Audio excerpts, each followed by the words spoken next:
Après une vingtaine de jours passés sur les routes de France, Cyprien, l'ancien grand champion des 12 coups de midi sur midi, qui avait entrepris de faire Paris-Bayonne à vélo, est arrivé à destination. Le jeune homme se confie sur ce défi qu'il s'était lancé. Voilà un nouveau défi relevé pour Cyprien. En effet, celui que les téléspectateurs des 12 coups de midi ont aimé suivre durant près de 7 mois sur le plateau de TF1, s'était lancé un challenge après ses 212 participations au jeu présenté par Jean-Luc Reichmann. Le jeune homme avait entrepris de parcourir le trajet entre Paris et Bayonne à vélo.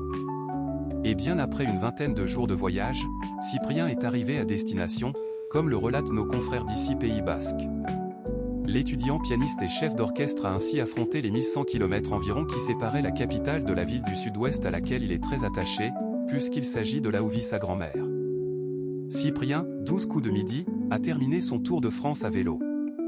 Le troisième plus grand des maîtres de midi, qui a donc parcouru une moyenne de 60 km par jour, se réjouit des nombreuses rencontres qu'il a pu faire durant son voyage. Les gens se sont appropriés la chose et ont commencé à me proposer de dormir chez eux, a expliqué Cyprien, qui a d'ailleurs croisé Flory et Lilou, autres candidats marquants du jeu de TF1, sur sa route. Celui qui avait lui-même mis fin à son aventure dans les 12 coups de midi et empoché 861 337 € de gains et de cadeaux, assure que des fans de toutes les générations lui ont apporté leur aide et proposé de loger. Ce n'est pas forcément une affaire de richesse matérielle, mais la richesse émotionnelle que j'ai partagée avec tout le monde était vraiment très importante.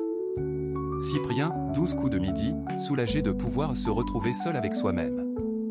Après ces mois passés sous les feux des projecteurs, Cyprien était aussi heureux de disposer de moments pour se retrouver seul avec soi-même, sur son vélo. Le musicien de 22 ans avait effectivement expliqué à Télé Loisirs, avant de se lancer dans cette aventure, avoir besoin de déconnecter. Ce projet est né du fait que j'ai passé toute mon année dans des studios sans la lumière ou sur des chaises à travailler le piano ou la direction d'orchestre.